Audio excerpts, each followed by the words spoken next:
This is a historic moment.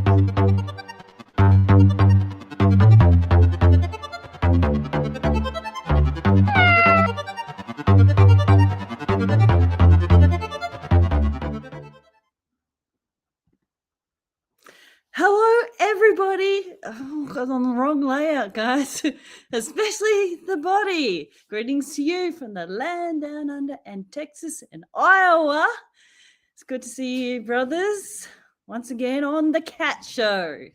You ready to do part 2 of chapter 11? And Brain would like to work today. It would be great if it did. Stephen and Seth both on mute, but that's cool. All right, let's straight into it, I reckon. We have a couple of people watching already. Hello to the couple of people watching. And what happened to the cruise thing, Seth? Your name has changed a lot today. Take the L. Yeah. Take the L. I just got that. Oh my goodness. I've had it on a number of streams.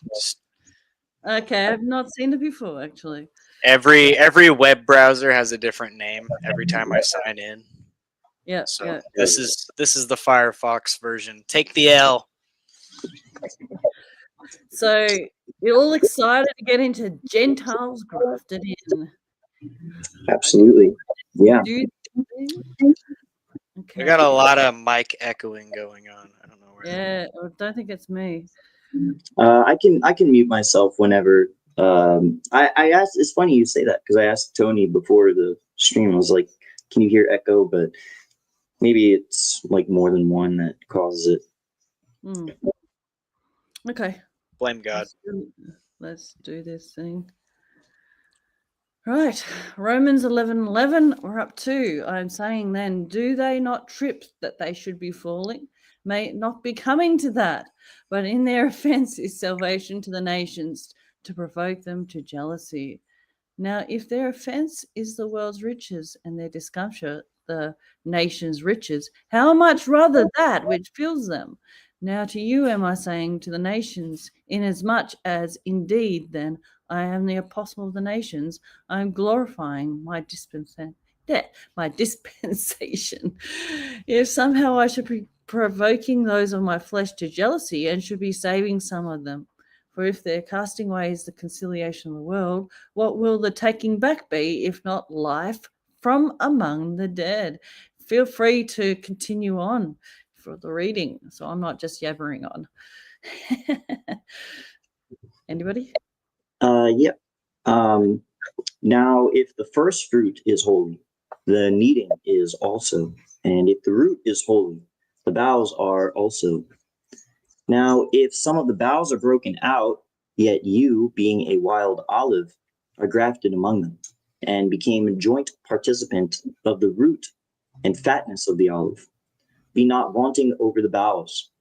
Yet if you are vaunting, you are not bearing the root, but the root you. You will be declaring, then, boughs are broken out, that I may be grafted in. Ideally, by unbelief are they broken out, yet you stand in faith. Be not haughty, but fear. And Seth, if you want to read those last like four or five verses. Yeah. Oh, he said none of that. Okay. For if God spares not the natural boughs, neither will he be sparing you. Perceive then the kindness and severity of God. On those indeed who are falling, severity. Yet on you, God's kindness, if you should be persisting in the kindness, else you also will be hewn out. Now they also, if they should not be persisting in unbelief, will be grafted in. For God is able to graft them in again. For if you were hewn out of an olive wild by nature, and beside nature are grafted into a cultivated olive tree, how much rather shall these who are sorry, that's my little icon does that. Yeah. Yep. Who are in accord with nature be grafted into their own olive tree. Mm-hmm. Yeah, beautiful. Let's start with Romans 11:11. What we've got to say for that?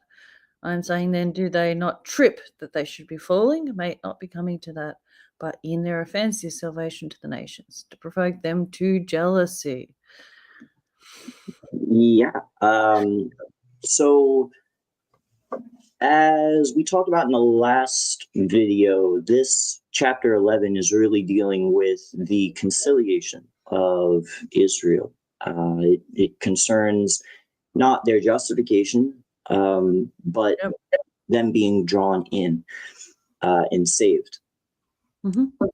This is very, very important because this is kind of God's way of explaining how no matter how much you personally wrong him, there is no course of action that you could take that would personally upend what he said at the end of Romans 8, which is that there's nothing that can be separated, or nothing that can separate us from the love of God.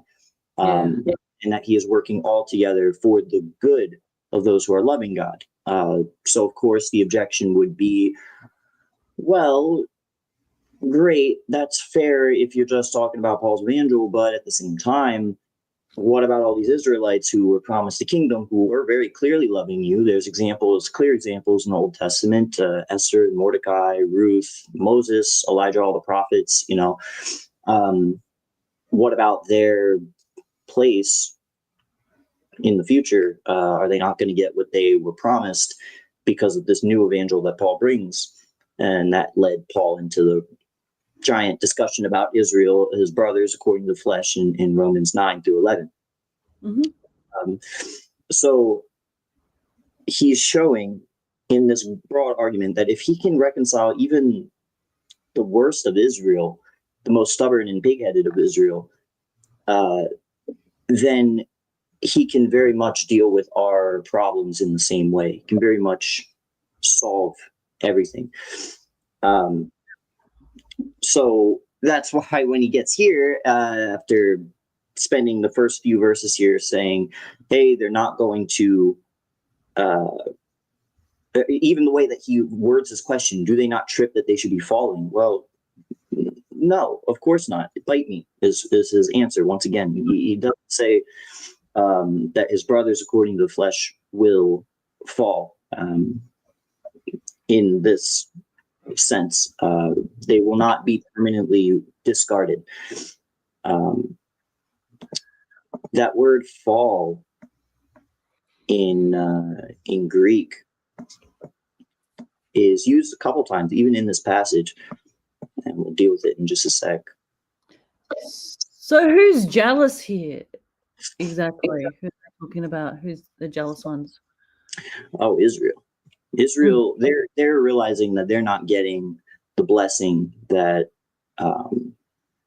that has been promised them. They're not getting that right now, and instead they're watching the Gentiles get overwhelmingly greater blessing. Like, instead of us receiving the kingdom that was promised to us, you're telling me the nations that we consider dogs are going to subject us? What kind of sense does that make? And that, of course, ticks them off to no end. It's especially hypocritical on their end because for the majority of their career here on earth, they have not relied on their God. They've relied on other nations just to get their job done, whether it's the Assyrians or Babylonians, or in this case today, America. Like, they've always relied on other nations to get their job done, to accomplish their goals. They've never just rested on the specific law that says boast in God, not in man. Yeah. Cool. What do you reckon, Seth? Some thoughts on that? I think he's quiet today.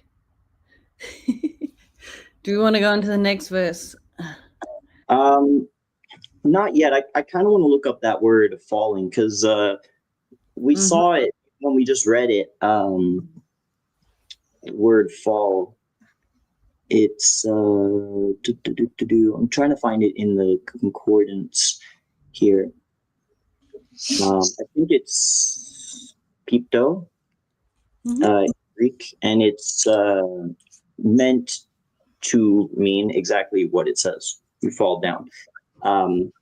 There, on its surface level, it would seem like Paul's being contradictory, because in chapter 11 here, this verse, he says, do they not trip that they should be falling? And then he says, no. But then in verse 22, he indicates that that Israel has fallen due to the severity of God. And the point here is not to change the definition of the word falling. That doesn't make sense. There have been many studies by the concordant guys that have shown that the definition of a word never changes. That's not how this works. It doesn't just magically alter for fun. It is used in different figurative senses. So in this case, the idea is that they should be falling because they trip. Whereas in the other sense, it is the severity of God which makes them fall. And neither of these points denies the conclusion that thus all Israel shall be saved per verse 26. Because again, it's the conciliation of God. God can conciliate no matter what. Wow. Eagle, hello, bro. How are you? It's good to see you. Yeah, trippy. Trippy. And I also love that what he says at the end of the verse, that in their offense is salvation to the nations. It's not just that their offense was some happenstance that was like, oh, great, wow, so we can bless the Gentiles now, said God. Like, no. Without their offense, we couldn't be blessed. And we talked about that before here, but it's still the fact of the matter. And he even just directly states it here. The jealousy that they have is really good. It's really necessary. You really can't. Yeah, I know, right? I got a camera. It's about time. Yeah, you can't assume that the jealousy is a punishment for Israel, I would say, because it's not. Even in the next verse, he clarifies this.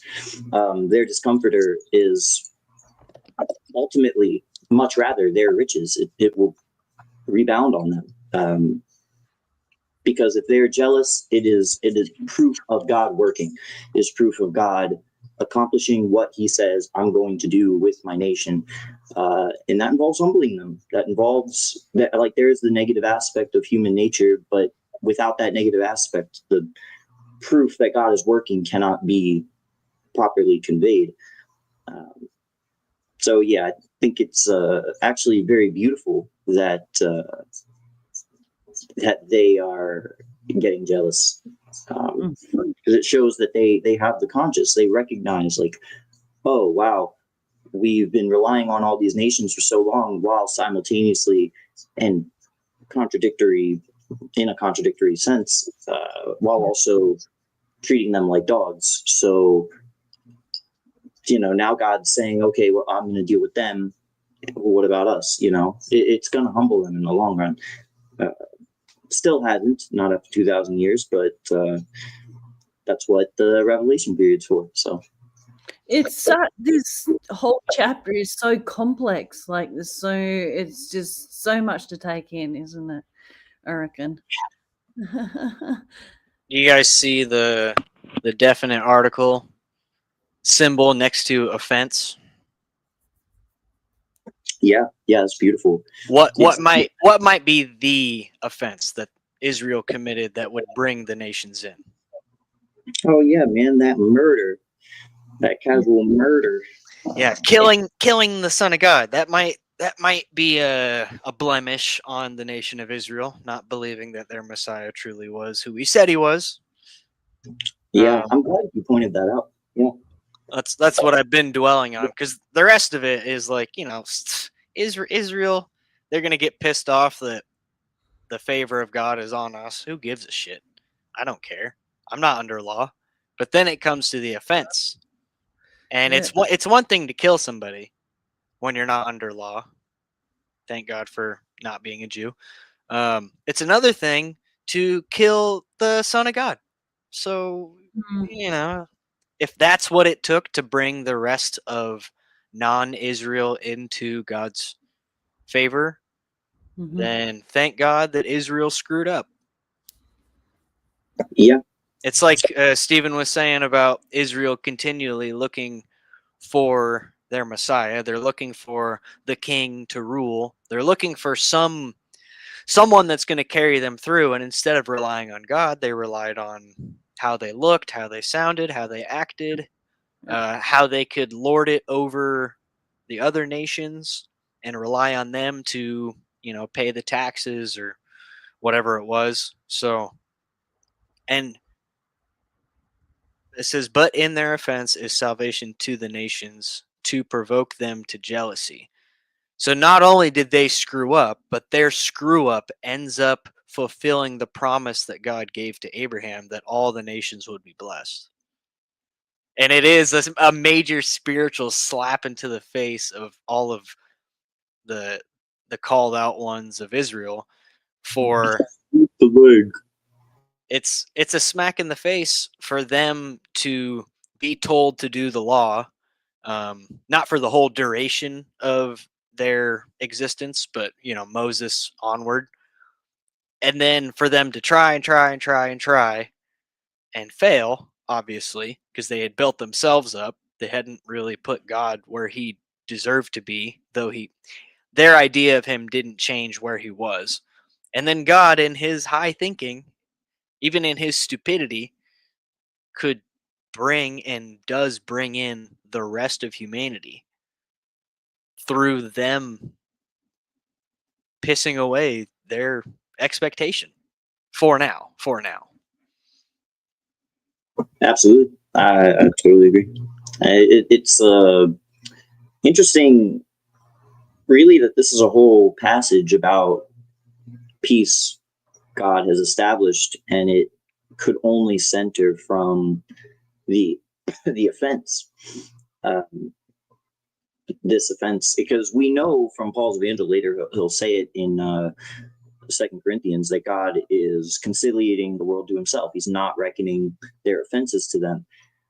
And there's such a beautiful irony in saying, like, oh, wow, in order to ensure that he's not reckoning their offenses to them, they had to commit the ultimate offense, that is murdering that kid.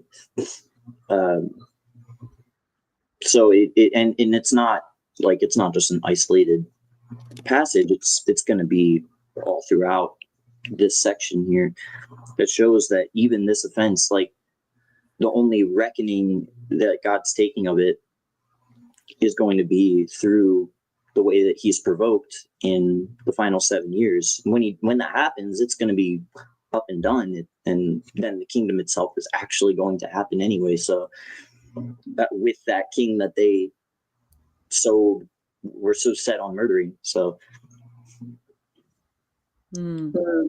What's that little thing up above a fence? What is it exactly, Seth? That little symbol or whatever. It's the definite article. So like if you have let's say you have capital G-O-D, God. Yeah. There are many, we know in scripture, there are many termed or deemed gods. But if you put that definite article, especially next to, and capitalizing practically does the same effect, but not always, just as we see in John 1:1, where it was God, or a God toward God. We see that offense, that's why I initially brought up the definite article, which you can find in the regular concordant version. It's cool that it's on their website too. Or what are we on exactly? eSword. So this is the concordant on eSword. Yeah, I can't get the other one because I've got a Mac now. I was getting all the great Greek stuff and Oh yeah. everything, and now I'm just not getting that same thing. So another example I could use is sin.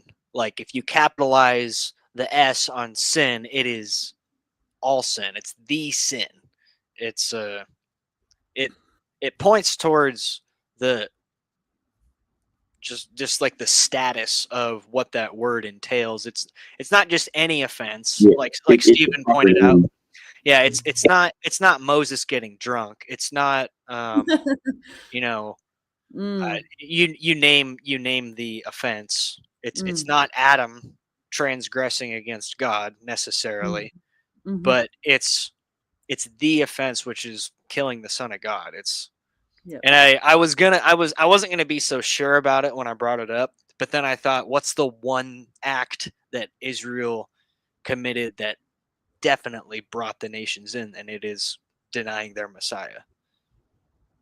Just like the definite article is next to that word salvation. So it's not just like salvation for some, it's not just salvation for Israel or the nations, it's the salvation. It's like putting the word the, like the title the, like the or the in front of that word. The offense brings about the salvation. Yep. God, it's so beautiful. Okay. So, yeah, I can't wait to see them learn.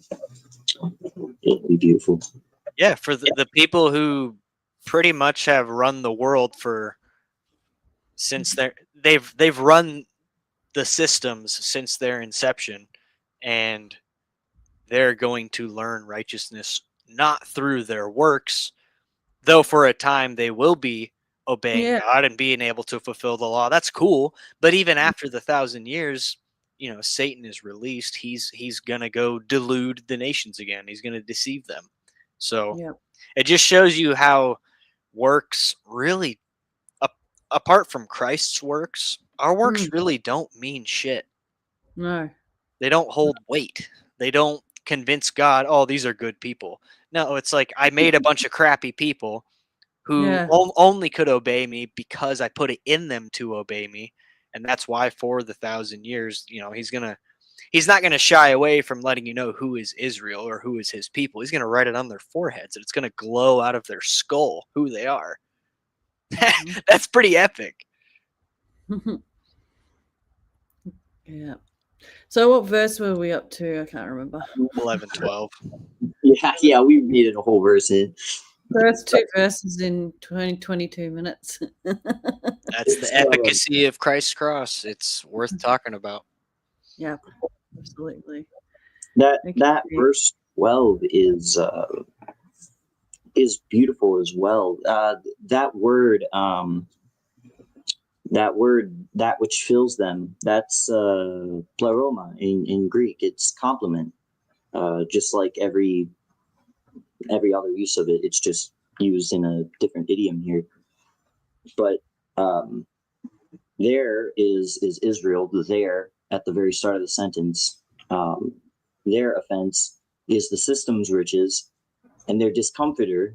And I haven't looked up discomfitor, but I think it directly relates to their jealousy and that feeling of displacement that they have. Give me 5 seconds. I've got it. It's diminished effect, the effect of them being diminished. It's very on point. I should have my scriptures out too. All the Snoopies all over it. Yeah, it leads to the nation's riches, and you see how the shift is used there. Their offense, their personal offense, is the entire system's riches. Everyone benefits from this in the long run.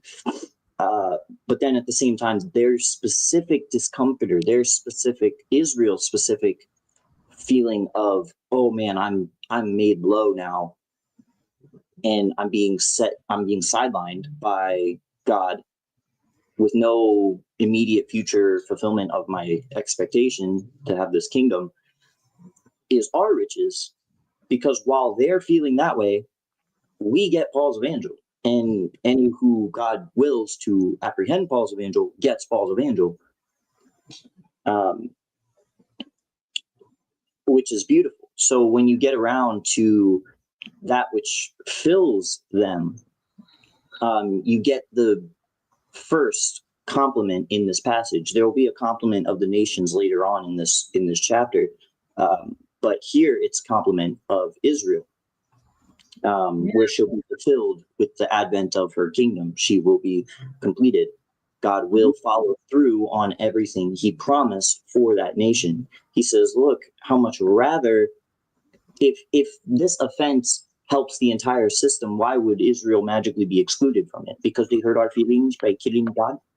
No, it's not about that.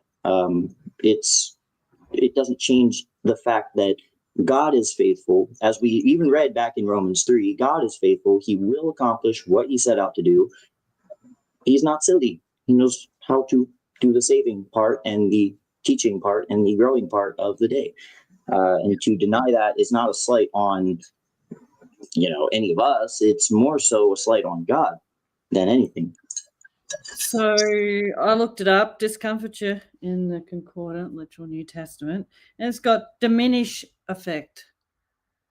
Yep. So that's what that is. There's a bit of irony in what Stephen just said, that hurting. It sounds kind of childish or like human to think that feelings are hurt, but you look up the word offense and it means to hurt the feelings. So it's not just hurting the feelings of Israel. It's not hurting the feelings of the nations. It's hurting God's feelings. The fact that his son was crucified, yes, God is absolutely to blame, but he was without his begotten son for 3 days. Like, if we believe truly what Paul says about God not only orchestrating all of this, but going through it with us, being the very cause of our feelings and our sensation and our hurt and pain and joy and all everything, then God himself is condescending to say, my people hurt me, and I'm going to bless those who are not my people, because that's the only way to resolve this, really. If God is going to rouse Christ, though, after involving the nations, Rome specifically, with the having a hand in killing his son, then it would not be just of God to only bless Israel. Mm-hmm. Yeah. God, that's beautiful. He blesses all of his creation by grace. I think a lot of the times we grow up and we, how many people have you heard it from? You'll hear it from atheists. You're like, I don't want to serve some God that's just far off, sitting on his throne and judging me. No, God is right here within us, manifesting everything that happens, to the point where he's giving us feelings, not because he doesn't have them, but because his feelings are right and his feelings are correct. If scripture speaks of, God being full of wrath or anger or sorrow, it's not like he's going to continue in that state, but he has to show that off through actors, through people, or the celestial beings, in order for us to appreciate that God is not removed from his creation. He's effectually bringing all of this through its conclusion, which is God's at peace. So if he's just at peace the whole time, then and we have to get out of that absolute and relative mindset and understand that everything is relative through Christ. Absolutely everything. That's kind of funny. Absolutely everything is relative through Christ. We cannot know God apart from Christ. We cannot thank him. We cannot curse him. We cannot bless him. We cannot honor the fact that he is faithful, except that he's the one making all of this happen. Yep. Absolutely. Yet all is of God, Seth. Well, thank God for Israel, the nation, and thank God for the other nations which are not Israel, so that we would even know who Israel is in the first place. Because if we're together, then we don't see the offenses happening. We don't understand the complexity of this plan, nor would we appreciate the simplicity of all becoming one apart Yeah. from God separating. Like that's what we're told in Paul's evangel is the word comes to separate. I mean, even Christ says that. You know, he didn't come to bring everyone together. He came to show who's who. And you can't fake it when you're, standing at the great white throne. You can't fake it when you're face to face with true righteousness. So, and thank God that we can't. If we could fool God, then we'd be something more than him, and we're Bigger nothing. than him, yeah, but Yeah, we're we're not. nothing without him. No. Man, hold my beer. I got this. 2 plus 2 is 5. Thank with God Israel did not believe God. Yeah. Yeah, Thank God.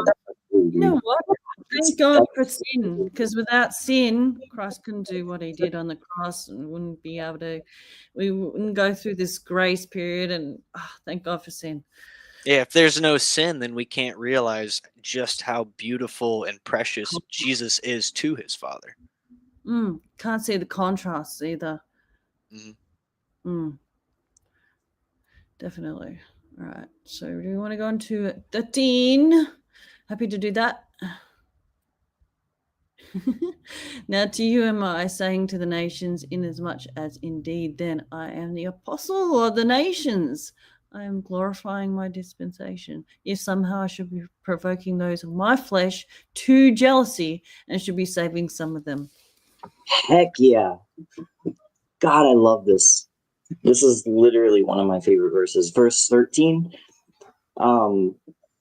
The now. He starts it with the now to you, because he moves it. He's saying, like, look, this follows from what I was saying earlier. So he gets to talk to the nations. He is the apostle of the nations. And he even says this, I am the apostle of the nations. He's not an apostle of the nations, the way the fake King James crap will say. He is considered the apostle to the nations. He is the one that we should be paying attention to. Absolutely no other apostle should have the effect on our minds or should impress upon us a message concerning doctrine or conduct that Paul gives. First and foremost, it starts with him. And you can see how what he's saying really follows through from what he was saying earlier, because Paul's whole message from Romans 1 through 8 was, hey, we're going to show you how faithful God is, how much grace God has, how much he loves, how much peace is truly in this one. And it is like no other apostle can reach out to this extent that Paul can. Paul is the one that can talk about this because he's the one that's been given the full scope of revelation. He is the complement of the Word of God. He completes the Word of God. Colossians. So seeing this and seeing like, okay, now to you am I saying, to the nations, to Rome,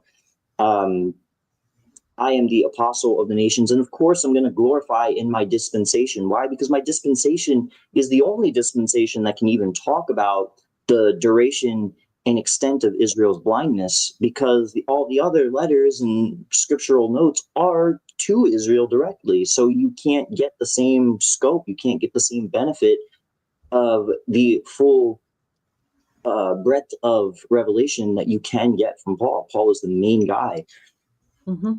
Sorry, you can read what you asked. Got a question from Liam. How would you guys respond to people using the wild olive branch being grafted in, referring to believers becoming Israelites or spiritual Israelites? 14 addresses that. I was gonna jump ahead because I don't really have anything to say on 13. You guys covered it, but 14 addresses Liam's question, because if you think about it, it's I'm gonna compare Israel to some dog shit here. So let's say I have a horse and buggy, and the horse has a broken leg, and the buggy has some spokes that are missing. There's rotten wood. It's not really worth a shit. It's just like whatever. And then I show you like a supercar, which never runs out of fuel. It's constantly got the right temperature inside. It's got your favorite music playing, a perfect cup holder for your favorite drink, and you can fit all your friends in there. Which would you rather have? The broken down horse and buggy or the supercar, which is in need of nothing?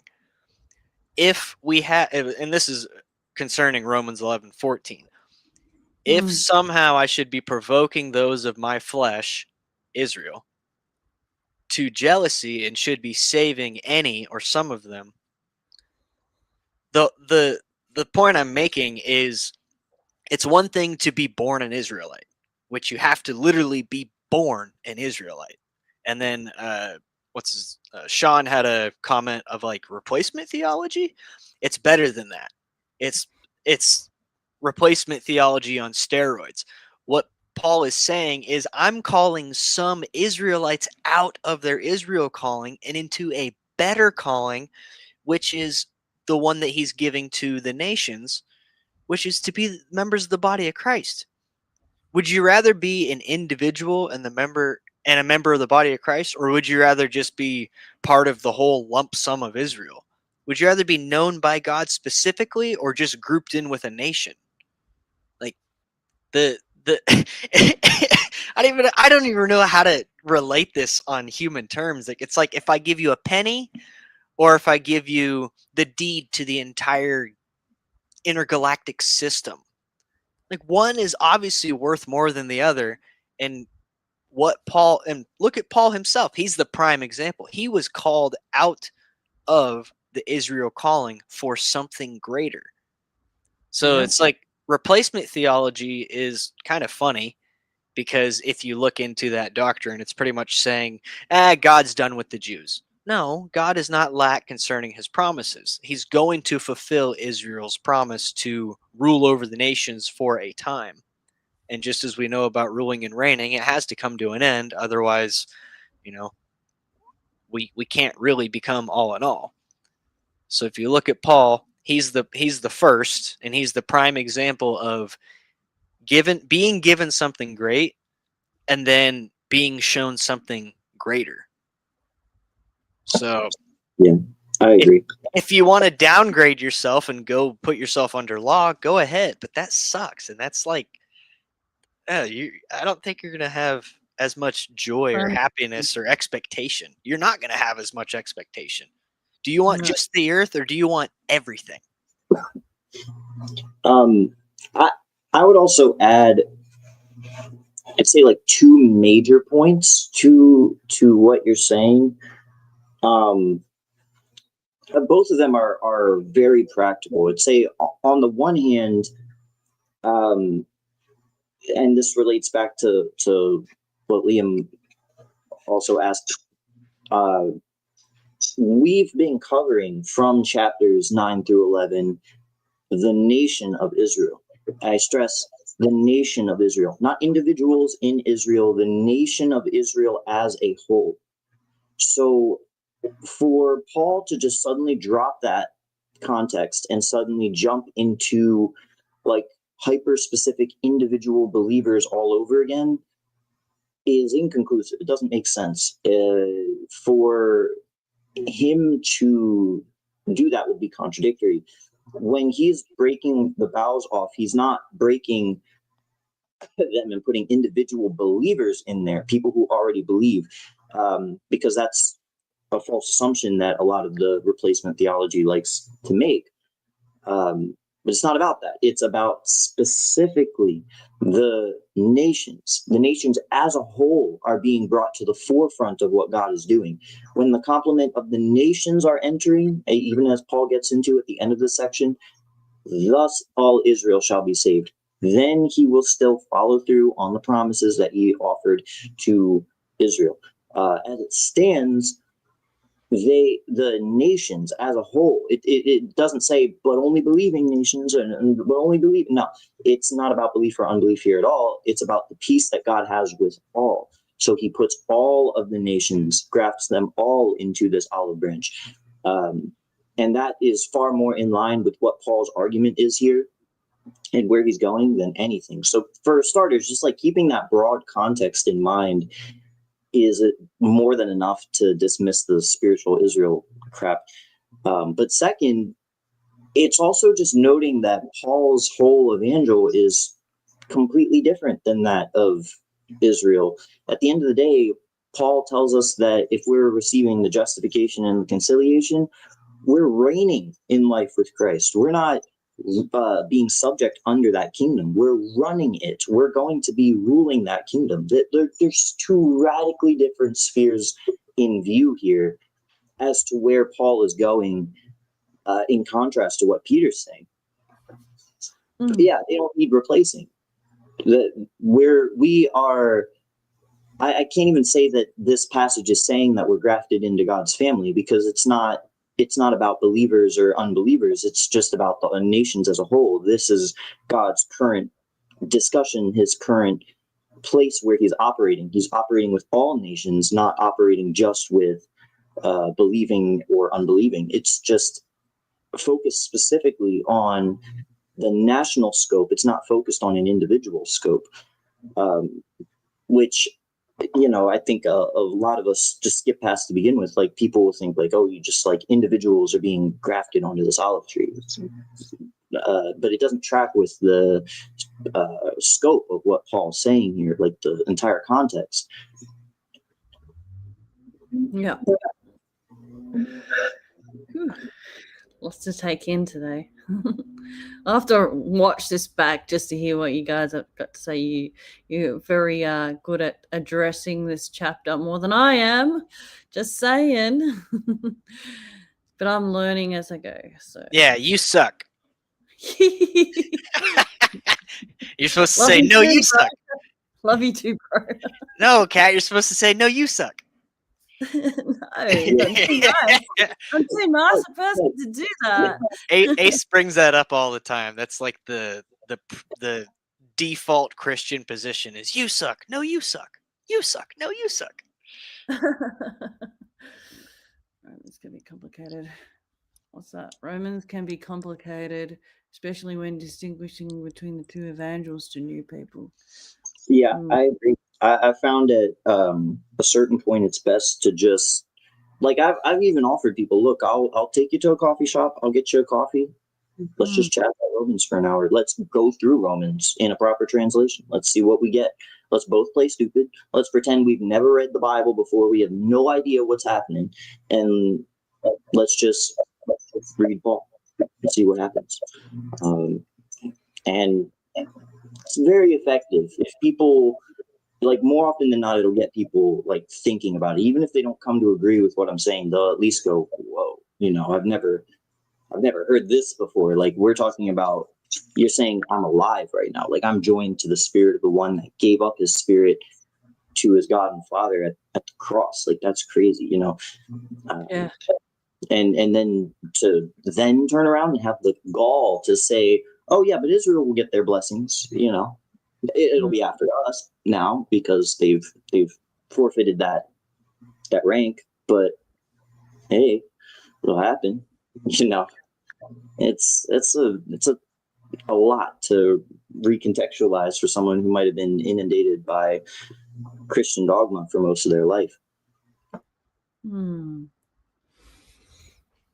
Okay.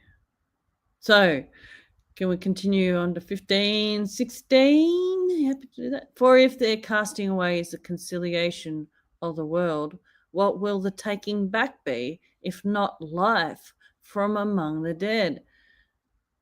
Now, if the first fruit is holy, the kneading is also, and if the root is holy, the boughs are also. So that casting away is definitely meant to juxtapose the thrusting away of Romans 11:1. It's not as apparent in our English versions, but it's very prominent in Greek. There are two different words. Paul asks right at the start of this chapter, does God thrust away his people? Like, is that his agenda? Is that what he's doing? And that's meant to imply a permanent, I'm done with you for good, as Seth mentioned a little earlier. Here, casting away is like you can throw something, but you can go get that thing again. You can pick it up. You're tossing them away. It is not required that this is a permanent thing. It is not at all. But by casting them away, the world can be conciliated. You know what, guys? I'm going to put up the StreamYard link if anybody wants to come in. Are you cool with that, you two? If they want to come in and join and talk about this, you got a bit of time? I've got an hour. Yeah, I'm pretty fucking depressed. Don't worry about it. Yeah, I'm depressed as shit, but I'm hanging on. Then let this help. I've got another question from Liam. What's your response, all three of you, to people using Peter's vision of the unclean meat in Acts as evidence that he also preached to the nations, negating the two evangels? Oh, I'll leave it up there so you can have a look. I mean, I wasn't aware that people would do that to begin with, but it's really, I don't know how someone would make that connection. I've never heard of that. I don't bother arguing with Christians anymore. I like my peace. I gave up on trying to convince retarded people they're not retarded. Yeah, if you're gonna keep arguing like the most random points that you can find, then of course, like we can talk about football. You know, I'll happily listen to you about engineering, but I don't feel like talking about nonsensical things. It just doesn't make sense. Like, okay, so Peter is being shown that all is available for him to eat. And this is on the basis of faith and repentance. But the idea that this suddenly translates to exactly what Paul's evangel is inconclusive. Again, there's not only there are two different scopes, there's a mixture of law and works on the evangel of the circumcision. Paul doesn't, I mean, we're in chapter 11 of Romans. To this very verse, there's not a single thing that Paul has said, okay, now you got to do this, or all that becomes a possibility and not real. Like there's none of that. Whereas Peter, all the time, doctrine, conduct, and he goes back and forth on this. There's so much that the Israelite still has to do. It is their place in the kingdom is contingent on their repentance. There's so many points. So for anyone to just Hail Mary the blanket in Acts 10 is kind of weird. I don't really understand how that is supposed to suddenly negate the conversation. You could probably highlight Sean's most recent comment. I think that's a good answer. Okay.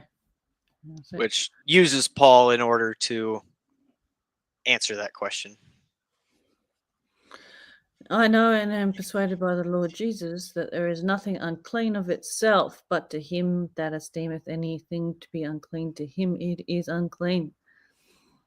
I think it comes down to a lack of believing God, or a lack of faith given by God relatively to each individual. That, if Christ came along and lived life here and told people, hey, love God, love yourself, love everybody, what else is there to do? And if you want to add to that and start scrutinizing yourself and putting yourself under every other law that everyone else tells you to live under, you're going to be walking on eggshells your whole life. Oh shit, is that a law? Oh, is that a law? It's like, to me, I don't think it does away with the two evangels. It just overcomplicates the Israel message. And then if you're going to put yourself under law, then you shouldn't bother with Paul in the first place. Yeah. And even following through, like Liam, you say that the unclean meat represents the nations. I didn't know that, but even knowing that doesn't change the fact that, eventually the circumcision message is going to be heralded across the entire earth. It doesn't change the fact, though, that it is inherently the circumcision message. I just still don't see, like, just because eventually it's taught to everyone doesn't mean that automatically makes it Paul's message. Because if it is, then why doesn't God just tell Paul, just you teach it? Why would he say, hey, go teach this to everybody, Peter? We know even from Paul's primary evidence, he says, hey, no, Peter's entrusted the evangel of the circumcision. I'm entrusted the evangel of the uncircumcision. And God would be unjust to distinguish between two things like that and then not simultaneously actually have a distinction between those two things. If he's just saying things, well, I mean, shoot, any of us could just say something, you know. And there's, I guess, my response with as much sanity as I can muster to Liam would be, one, if you're talking to people who use arguments like that to try to convince you that there's not two evangels, find a new chat room, because you're going to lose your mind. And two, sometimes God does something at a specific time for a specific person and no other reason. Like, you don't need to spiritualize, why did Aaron and Moses, when presented with John Breeze and whatever the other guy's name was, when they produced a snake, what should I go out when I see a snake in the wilderness and throw a stick down and hope it turns into a snake and eats the other snake? No, it happened at one point in history. Let it be. Let it be.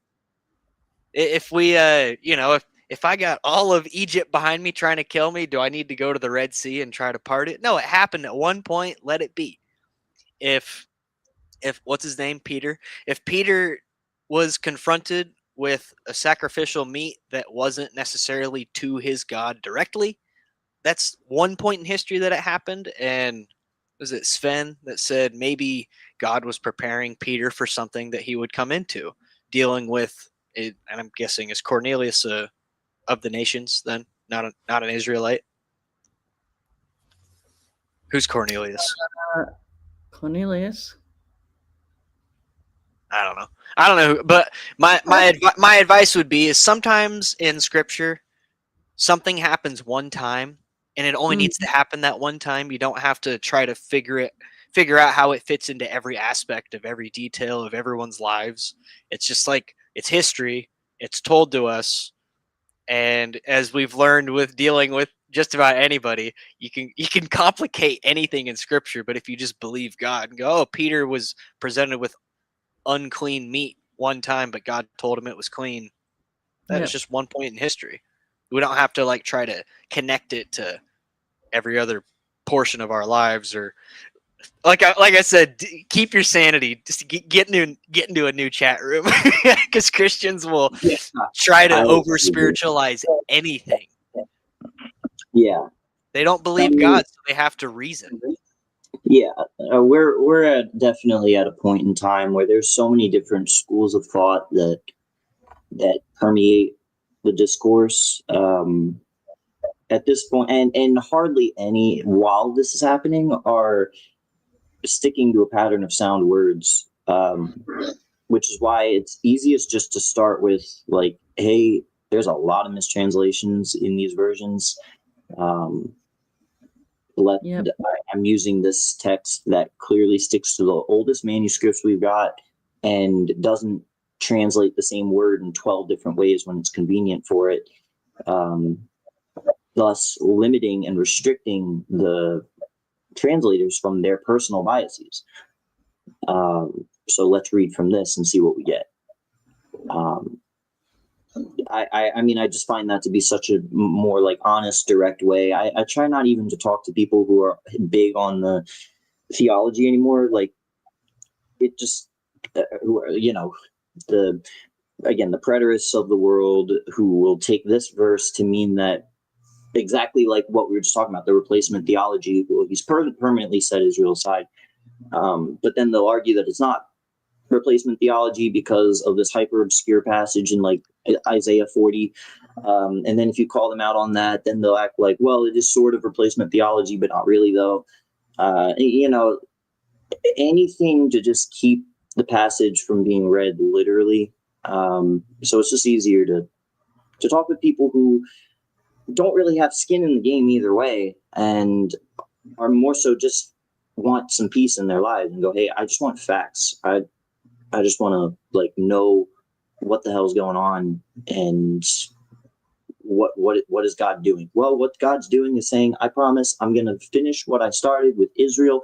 But before I do that, since they did the little task of killing my son, I'm going to provoke them to jealousy by giving the nations a much bigger and greater blessing, which Paul talked about already earlier in this passage. Like, if someone's even going to come up to us, and you've seen them do it, I'm sure Liam's seen them do it with Romans 10, like the whole you have to believe and then declare in order to be saved, and then if you don't do these things, and same with this thing, like they'll point at this thing in Romans 10 and Romans 11. It's no mistake that these two passages that are explicitly have Israel in view are being mistaken for something that should be for us right now. Presently, we have to do this because of course it has to be, because humanity doesn't care about the first like 8 chapters where Paul says God is justifying the irreverent. He is through laws the recognition of sin. Where law is, sin increases. You know, so on and so forth.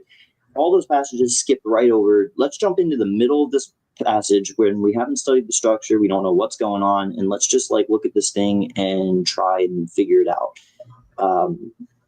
It's just such a good indication that, like Seth said, you're in a conversation with someone who didn't study, didn't do their research on the matter, and isn't sticking to a proper pattern of sound words. They're just kind of cherry picking whatever they feel like it. And that's nonsense. It's just not a beneficial conversation, because you can't convince someone who's self-condemned, and it's also not your job. You know, you're not their dad. You don't have to teach them to read. So yeah, I'd say keep your peace, keep your sanity. If you have to leave Paul's evangel to try to convince them, then you might lose your mind. If you have the knowledge and the patience, you know, talk with them. I'm not saying don't talk to people who are Israel inclined, but what have we seen throughout history with Israel is they're a stubborn people who need evidence, and if you can't give them the exact evidence that they want, especially with a very obscure question, you might leave a little bitter or, you know, unfulfilled. But like, stand on what you've been given, because you've been given the true evangel of peace. So yeah, I would say just love on them, and just tell them, hey, God's gonna be all in all. You're good. Israel's gonna get what's coming to them, and it's not a spiteful thing. It's more like God's gonna give them what's been promised to them, which is a good thing. Yep. And they're a stubborn and contradicting people. Oh man, dude, I used to go and argue with Christians for the first couple of years that I was like, because, you know, my social media would just be like every other post was like God egging me on to be like, do you want to go fight him, Seth? Do you want to go fight him? And then I was like, I don't think I've convinced anybody. I don't really care to anymore, because it's tiring me out and making me lose my shit. So Yeah, right. Making you lose that peace. yeah, I say if you have to step out of peace or leave Paul to try to make sense of it to someone, then I don't know, just take a deep breath and consider if that's what you really want to do. Mm-hmm. All is for you. Yeah, well, let's go to 17 and 18. We're already up to nearly an hour. Now, if some of what time do you guys have to do the next session? I mean, I'm still free for like another half an hour for sure. Okay. I think we skipped 16. Did we? Yeah. Oh, I read it before, but maybe we didn't talk about it, so we can talk about it. I had to look up the word boughs. It just means branches. Yeah. So What I will say, I'll be quick with it, because I know we spent more time talking about the nonsense of the Christians, but It's never ending. Ooh, yeah, there's no shortage of comedy there. But the first fruit is holy. The first fruit of Israel is Abraham, right? Isaac, Jacob. They're set apart. The same is true of even the enslaved in the 400 years when they were baptized with Moses. That's what they were considered in Exodus 19, like a chapter before they're given the law. That's what they are. So he's saying, look, if they are holy here, then the conclusion is also holy. They're also set apart at the end too. And he says that again in another aspect here, and it'll lead into his conversation, his points in his parable, I guess, in verses 17 to 24, where he says, look, if the root is holy, if the root is set apart, then why wouldn't the actual branches be holy? Why would it be planted holy but then turn rotten? That is God that silly? Like, does he not do the whole I keep things holy? Can God not keep things holy? Does sin foil his plans, or is God able to outsmart something as irrational as sin?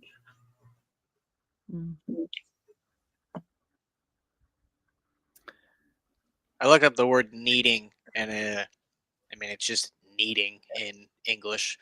Furama is the Greek, and it says what has been mixed and reduced to a uniform consistency by manipulation, or out of the same. So, like Steven said, if the start of it, the very beginning of it is good and called out, then what's to be brought out of that or mixed in would be, yeah, just like the generations that follow, which, as we know from Abraham, it's all. So You happy to go on, Stephen and Seth, to 17:18? yeah, I'm good. Yeah, I'm Now, if chilling. some of the boughs are broken out, you, being a wild olive, are grafted among them and became joint participant of the root and fatness of the olive. Be not vaunting over the boughs, yet if you are vaunting, you are not bearing the root, but the root you. What's vaunting mean? I'm going to look that up. Look it up too. Yeah. Need some beautiful music in the background while we look it up. Vaunting. Vaunt means down boast. Okay. Down boast. Yeah. Kata cow. Oh my. Oh my. Down boast. That's a strange word. Which is kind of annoying. I gotta find that later. I like that Paul, like he says, some of the boughs are broken out, but at the same time, that doesn't deny the fact that the boughs that he was just talking about are holy. They're still set apart. God hasn't, just because he's cast the boughs aside does not mean that they can't be grafted back in. That's the beauty of a olive tree. You can take out a branch and then graft it back on whenever the time suits you, and it can be implemented and still grow. So, which is why he's saying, like, some of the boughs are broken out in regards to the olive that I just talked about. Yet you, he refers to the nations again, it's emphatic. He's saying you, being a wild olive, you're now chopped off and grafted among them. The nations are now set apart for God, and he is operating through them. And now you are joint participant. Joint refers to two groups, the joint participant of the root and the fatness of the olive. I know the fatness refers to the conciliation, because that is how it worked with the nation. With the sacrifices that Israel had to perform back in the day. They had certain fatness of certain animals during their peace offerings that would be specifically offered up to God, and that would be the example of peace. And you can even see the fatness. The Hebrew stem of the word refers to peace in some capacity. The root I have a little bit more trouble with. I don't know if that's referring to figuratively Christ, the Messiah, or if it's referring to justification. Though I admit, if it's referring to justification, I don't know how that would track with the rest of the discussion going on. I mean, is there any justification apart from Christ? No. It's interesting we have like a figurative conversation going on, but then we're also seeing, like there's no part of this conversation that Paul's having with the ecclesia in Rome that says, yeah, the tree's going to fall over or the roots are going to be ripped up. He even brings up the point that you are a wild olive. You're from a totally different tree. You're not even from the establishment of the foundation of Israel, and yet you will be grafted in. So it's like, yeah, all other trees could fall over, but this one that he needs from the start, the root all the way through, is Israel, and we're being grafted into that. And even though Israel may fall away, God is grafting you in, who are not Israel, to be connected with, like you just talked about, the root, which that's the source. Yeah, maybe it's just a broader context for faith then. There's faith in both evangels, and I mean it's the same Lord that inaugurates belief. That's the best I could have on that present. You guys said you looked up vaunting? Yeah, Seth got to it before I did. It said down boast. Down boast? Yeah. Where does it appear anywhere else in just let me check. I'm near it. I was trying to figure out root, as if there was any like context we weren't understanding, but wanting is mercy against judging, he says in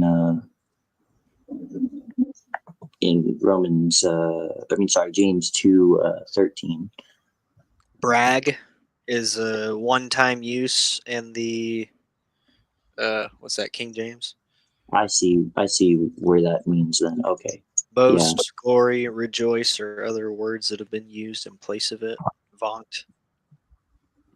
Yeah, that makes sense. It's used in 3 spots. James twice. No, 4 spots. James 3 times, and then Romans once. Yeah. So of course it would make sense he's saying don't brag or don't vaunt over the branches. What do you guys make of that other part of the sentence? Yet if you are vaunting, you are not bearing the root, but the root's you. Hmm. In my mind, it reminds me of you can disown yourself, but Christ is not disowning himself. Mm-hmm.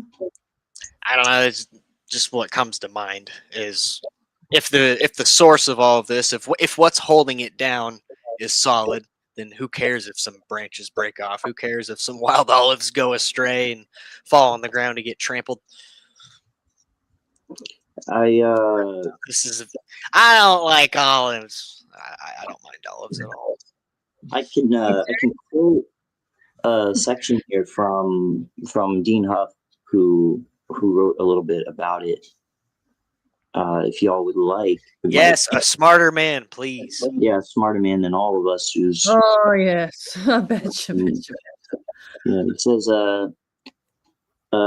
this is like half a page, but it's not much. He says a few years after Paul wrote these words, the forces of Rome destroyed Jerusalem and the temple.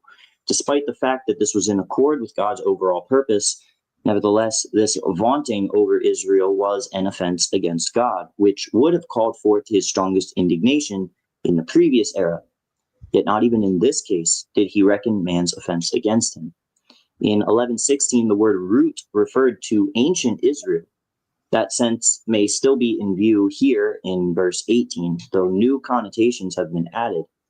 In vaunting themselves over Israel, the nations imagine that they have produced or earned the benefits that are enjoying from God's hand. They forget the way in which such blessings as faith and expectation were first channeled through Israel, and they do not recognize the relationship between their present privileges and the sacrifice of the seed of David. In all of this, Paul is hinting at an end to the present era so strongly characterized by the conciliation. As believers, our interest in all of this is principally the support it gives to the fact of God's faithfulness, which, it's exactly what I was saying earlier. Romans 8 is being essentially proven right now. God is faithful. What he has declared, he will perform, and in doing so, he will bring about the greatest good. The present situation, for all its benefits, is only temporary, and this day of salvation will be succeeded by something that eventually will prove more acceptable even to the nations. In the meantime, we ponder these inscrutable and untraceable ways of God, and we will rejoice that out of him and through him and for him is all. To him be the glory for the eons.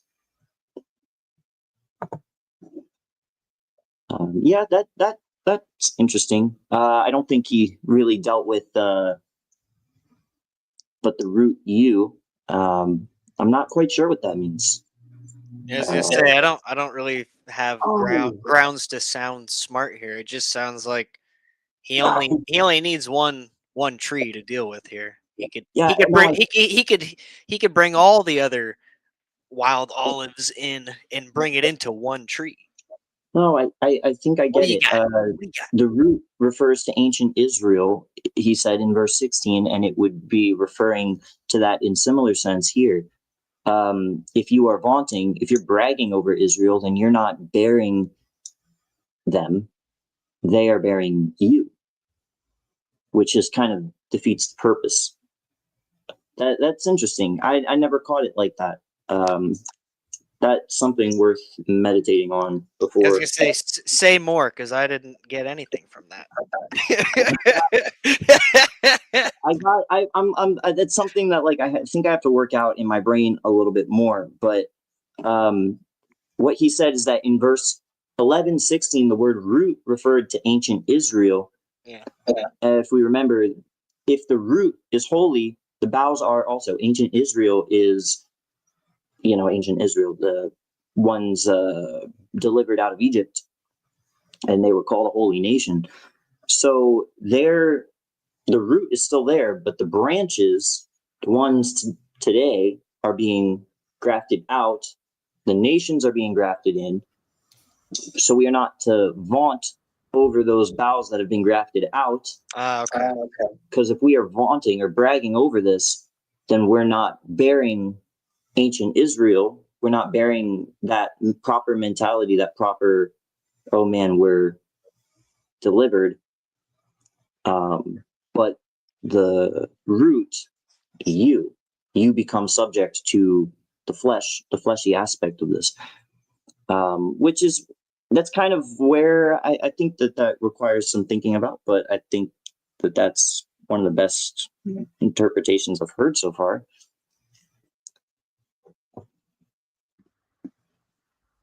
Mm-hmm. Which is why he would say, you will be declaring then, boughs are broken out that I may be grafted in. And the point of the declaration is the response is like, okay, yeah, but isn't it okay if I brag? And Paul says, well, ideally, boughs are broken out that you may be grafted in, but by unbelief are they broken out. Yet you stand in faith, as ancient Israel did. So be not haughty, but respectful of the matter. Mm-hmm. That's where my mind was leading to, is what olive tree intentionally breaks its own branches. It's a storm. It's an animal. It's some outside force. And if we know that God is causing and affecting all, then yeah, you're not going to boast over the branch that's on the ground just because you were hewn in or grafted in. That's, yeah, well, it's kind of like seeing the olive tree is not necessarily because you did this you were broken off. It's like God broke you off. It's more of a declaration of what God's doing rather than how the people broke themselves off the tree. So you're not going to boast over the ones that he broke off to build yourself up. God makes you anything in the first place. Mm-hmm. I was Hope just that looking up. makes any sense. This is looking up haughty, and it says to see high. Hang on, just a sec. Go to haughty. It says high disposed, so they're thinking them highly of themselves. Do you think that fear instead of being like that, fear instead? Yeah. Mm-hmm. Yes. It's like you got too much air in your skull. You gotta deflate. Come back down. Be grounded. Oh, I'm getting hungry now. It's lunchtime. Uh, I'm feeling you. It's dinner time. we'll wrap up this real quick here. Does it go through 24 or how far does it go? Yeah, just to 24, and we'll end it off.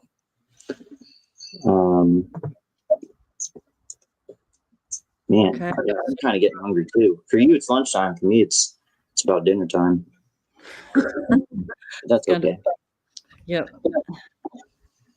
All right. So we sort of talked a bit about 20. So we can do the last 4 verses if you want and chat quickly about that.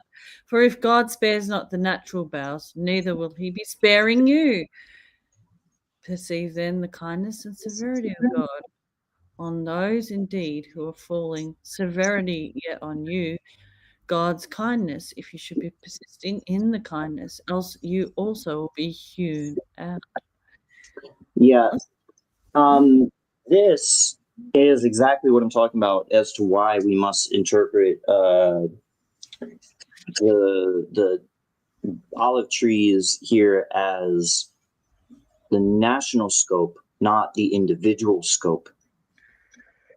Because it doesn't make sense to say that these are individuals that like, oh, but now, like, you know how the Christians will say it, but now if you misbehave, now if you do it, it's gonna be enough. No, you're fine, bro. You're fine. It's not about you. There's no contradiction between Romans 11 and Romans 8. What God said in Romans 8 goes. Romans 11 here is referring to the nations. It has to refer to the nations here. It is a warning that is applied to the national scope, not at all to the individual scope. And I think Enoch said it earlier in near his study of the matter, and he says that there is threatening here, which has disturbed every saint who has not fully digested the marvelous grace of the earlier parts of this letter. It couldn't have said it more plainly.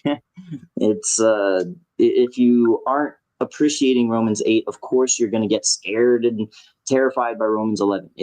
But Romans 11 here is responding not to you on a personal level, but to the nations as a whole, who are being told, look, if you are also going to follow in this unbelief, why would God spare your nation in just the same way? And sure enough, I'm pretty sure during the millennial kingdom's rule, there's not going to be some America, USA crap running around. He's not going to spare this nation that says, oh, okay, we would prefer to starve our citizens instead of like actually, provide actual things for them and take care and subject properly and fairly. Instead, let's give $250 billion to Israel. It just does not track ever. Question from Kiefer. When God does stuff for the nations, how does he do that? Does he afflict the inhabitants, the government? Does he spare good individuals in the poopy nations?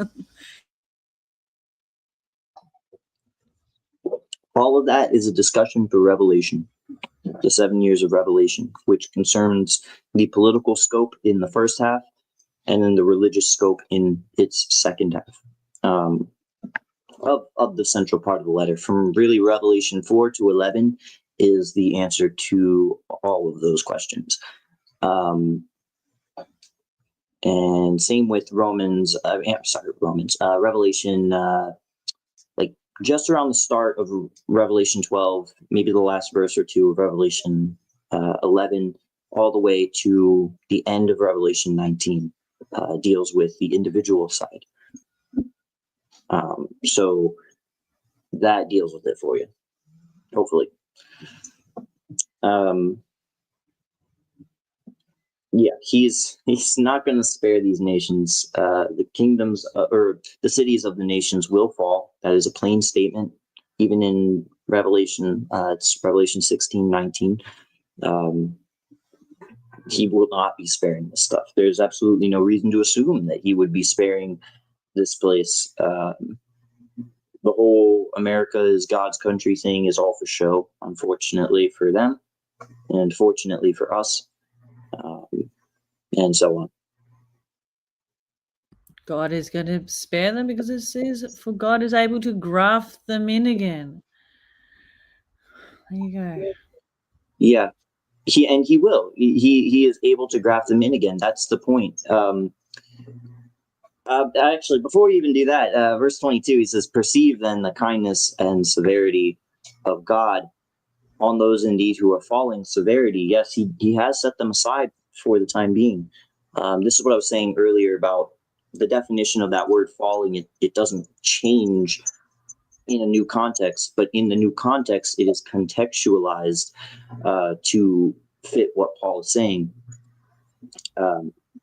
because there is kindness that God is displaying to these nations that have really never, it's not entirely their fault, it's really not their fault at all, have ever been able to even acknowledge who God even is. Yet they will also be hewn out. Why? Because Kat just read, they are able to be grafted in again. They are going to. We know this from the following eon will be the millennial kingdom. It is promised that they will be grafted in again. This is going to happen. Yep, when God says he's going to do something, he will do it. Yeah, that remnant is going to survive, that 144,000 and a remnant. They are going to be made jealous, and they are going to be humbled up by this whole experience here, where they are grafted out of their olive tree. And God will graft them in again once their discomfiture is fulfilled, and they will then be able to enjoy the riches of that. Mm-hmm. My mind keeps going to, with this section that we've read, it's going to usefulness to God and servitude and like a purpose of, maybe I'm going to try and make sense of this out loud. So without the root, you don't get the olive, you don't get the fruit, you don't get the outcome. So in essence, the root is serving the rest of the tree by giving it nutrients, by producing something out of being the root. If, and maybe I'm backtracking a little bit by saying this, but like you can see 21 up there, he will not be sparing you. If God were to take a wild olive and then graft that into the place where a broken branch used to exist, and then it didn't become fruitful, what use is it? Like what's the value of that to the tree, the root, any of the plant itself? You might as well just be ripped off like the old branch was. And we're not going to boast or hold this over the branches that were broken off. If we look at Christ as who he was as a man on earth, then he served.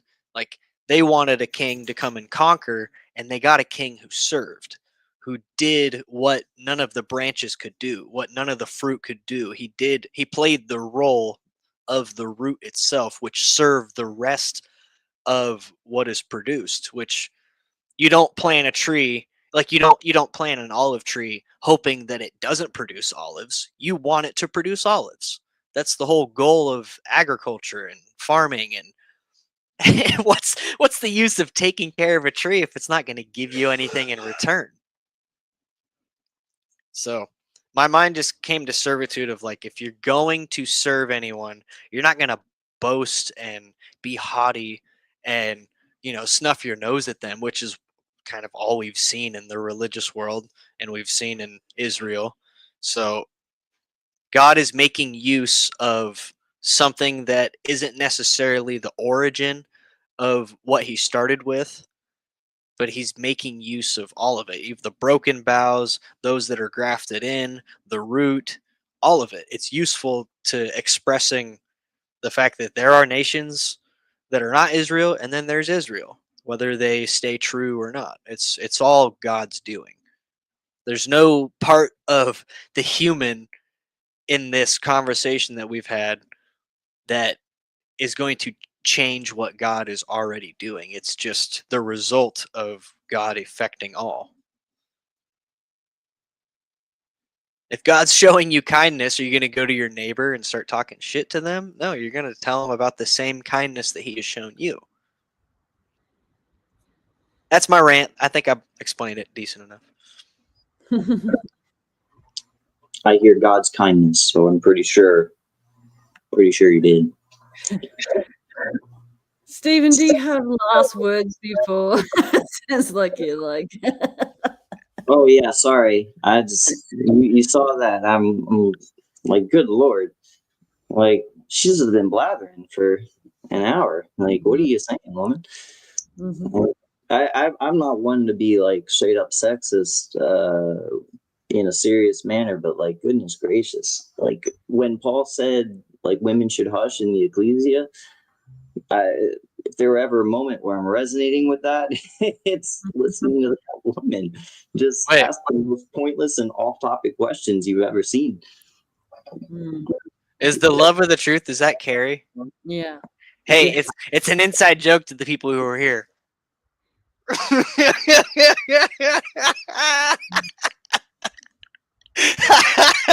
I don't even have to say it. I can just.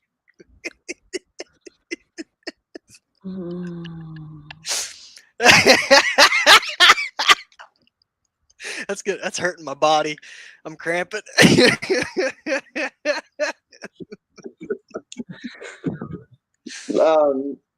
Even Carrie is useful to God. She'll know what we know. She'll know what we know one day and go, oops. Yeah. Dude, the Great White Throne is going to be so gnarly because you're going to come in contact with people that you just, you saw at the gas station and you linked eyes for 2 seconds. And then you're going to come in contact with people that you dealt with for hours and days and months and years that just, they cast shame and doubt onto you when you were just believing God. That's all you were doing. Yeah. Can I comment on this last verse, on verse 24? Yeah, go for it. Your last will and testimony. I don't know. Last words. The word nature. It does not mean anything bad. That's all Christian random theory. It's not fact. It is actually completely okay. One of the main indictments that Paul gives back in Romans 1 is that women set aside their natural use into that which is beside nature. If that is a positive, then Paul is not really like following up his charge, his indictment in Romans 1 properly.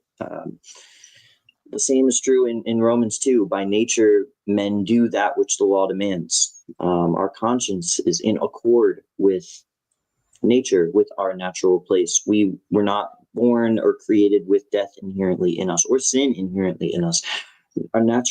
Our place is subjection to the one that made us.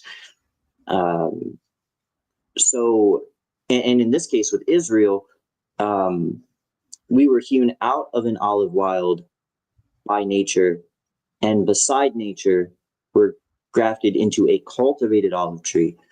It is outside of what we have been used to doing, what we have been used to knowing. That is by nature just doing that which the law demands. We're being brought into faith.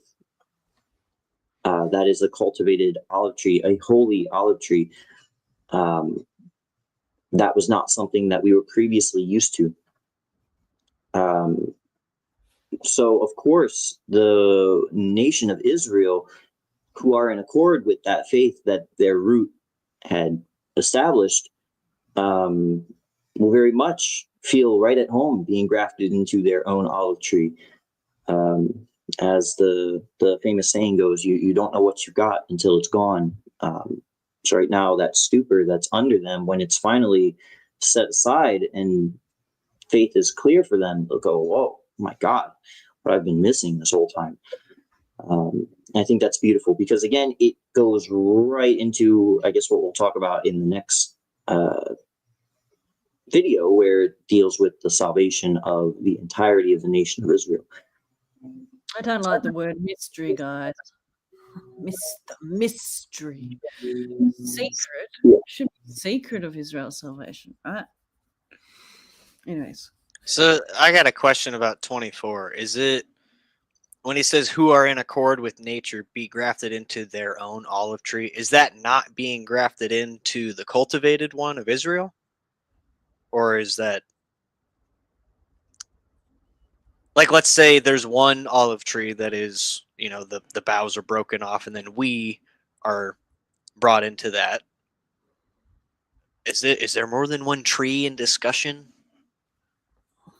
Okay, I didn't know. Yeah, there's two. There's the cultivated olive tree that is Israel, the one that's set aside starting in verse 16, and then there's the wild olive tree, the one that was for the rest of the nations as a whole. The two are like God has taken the national boughs off the wild olive tree and grafted them onto the cultivated one. And he said, now look, the root of this olive tree is faith. If you do this wrong, I will hew you out again. He's saying this to the nations as a whole, not as individuals like us here. But knowing that, it really ties the whole passage together because it speaks to that overarching theme that he's been talking about, the conciliation of Israel. Israel will eventually be conciliated. Thankfully, everyone will eventually be able to partake of this conciliation, even though Israel will now be completed after the complement of the nations has entered. They will still be completed, and all will be brought back to God. Nice. Yep. I understand better. Nice, thank you. Nice. Yeah. Everyone will eventually be at peace with God. Yeah, grace, love, and peace to everyone except for Carrie. That's a joke. That's a joke. Honestly, sounds crazy. I'm kidding, dude. She's just so funny. She's a very funny lady. I don't think she knows that she's funny, but she's funny. Yeah, man. I mean, I don't know what she's saying. Watch people choose death while claiming to know life. None of us have chosen death. We've all been really against our will brought into Christ. And Paul's the primary example of that. And Christ is life. I just don't know what she's talking about. She's just making random ass claims that none of us hold to. Yeah. And it's why I'm saying, like, she doesn't know what she's talking about. She's just rambling. Sounds like a crotchety old woman. No, I don't think branches, whether cultivated or wild, choose to be broken off. So No, yeah. That's what I'm saying. Like, what we're acknowledging God's sovereignty, and that means we're somehow choosing death or something. Like, how does that make any sort of sense? Acknowledging God's authority over matter, we're choosing death. Yeah, that tracks. Like, these people are so silly. I like how it says at the end of the chapter that God is able to put it back in. So it's not up to the broken branch lying on the ground to put itself back into the system. That's What? crazy. What do you mean? They can't do that? Trees don't have branches that just get up and walk again? I think I did see a tree walking the other day, but I was also down in Mordor just hanging out for a bit. So In Mordor, yeah. It's my favorite part. All right, I think you guys need to get on with your next show. I think so. I ain't doing shit after this. I need to shower and go eat food. Well, yeah. We'll do that. But do you want to do the next part of the pre-existence reading? Hell no. I'm so tired. Okay. I'm fine. I'm just What time is it? It is 7 o'clock. Maybe in a little bit. I don't know what you're up to tonight, but not within the next hour. Up to my knees in debt. No, I'll maybe like 8:30 or 9 or something like that. I'd be down to go for like an hour and a half. I can't stay up as late as I did. I'm too tired. That's fine. If we don't do it today, that's okay. Because I got to make food and eat and everything. So. I'll text you. I might or might not. I'm not guaranteeing anything. I ain't God.